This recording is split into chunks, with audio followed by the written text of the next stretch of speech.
લાખો રૂપિયાના આમોદ નગરપાલિકાના 90% સાધનો નજીવો ખર્ચ ન કરતા ભંગાર હાલતમાં જોવા મળ્યા।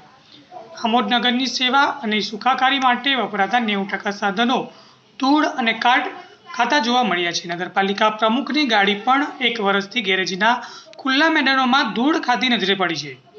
નગરપાલિકાનું પાણીનું ટેન્કર જે નગરમાં લોકોને સસ્તા ભાવે આપવામાં આવે છે, 1300 રૂપિયાની મતદાર રકમ માટે 2 મહિનાથી પંચરની દુકાને કોઈ લેવા નથી જઈ રહ્યું।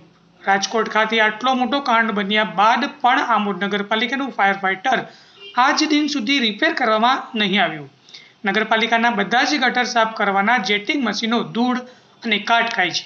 આમોદ નગરપાલિકા હાલમાં કોઈ પણ આગ લાગવાની ઘટના બને તો જંબુસર, વાગરા કે ભરૂચથી ફાયર ફાઇટર બોલાવે છે, જ્યારે ગટર સાફ કરવાનું મશીન જંબુસર નગરપાલિકામાંથી બોલાવે છે।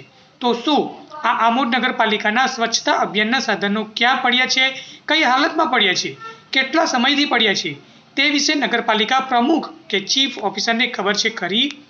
જે ખૂબ જ ગંભીર બાબત છે। રિપોર્ટર સૈફ અલી ભટ્ટી, ભરૂચ। मेरा नाम महफूज है। अच्छा, ये पानी का टैंकर जो पड़ा है नगर पालिका, कितने टाइम से आप यहाँ पे देख रहे हो? मैं 1 महीना हुआ मेरे को घर से।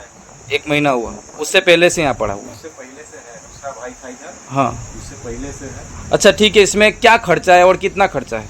इसमें वो ट्यूब डालना है, लंगोट डालना है, हाँ, बस यही खर्चा होगा। फिटिंग मजदूरी वो उसका खर्चा है। यानी कितना खर्चा हो सकता है? हाँ, वही 1300-1400 रुपये जैसा है। ऐसा है, तो कोई लेने के लिए नहीं आता है? कोई नहीं, पूछने तक भी नहीं है अभी तक ऐसा है। कि हाँ मेरा इधर पड़ा है या नहीं है, अभी तक कोई नहीं है।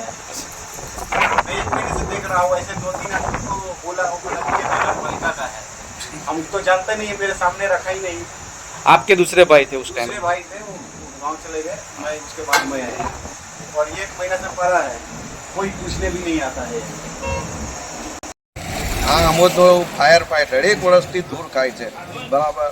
સુરત છે, અમદાવાદ છે, મોરબી છે, એવી હોનારત કરવાની આમોદ નગરપાલિકાની ઈચ્છા છે, તેને કોઈ જાતની તકેદારી રાખતા નથી, બરાબર। આમોદના 4-5 શૌચાલય છે, એક પણ ચાલુ નથી। કોઈ પણ અધિકારી આનું કોઈ ધ્યાન દેવા તૈયાર નથી, ફક્ત ખાલી મોજ શોખ માટે રાખેલી લાગે છે।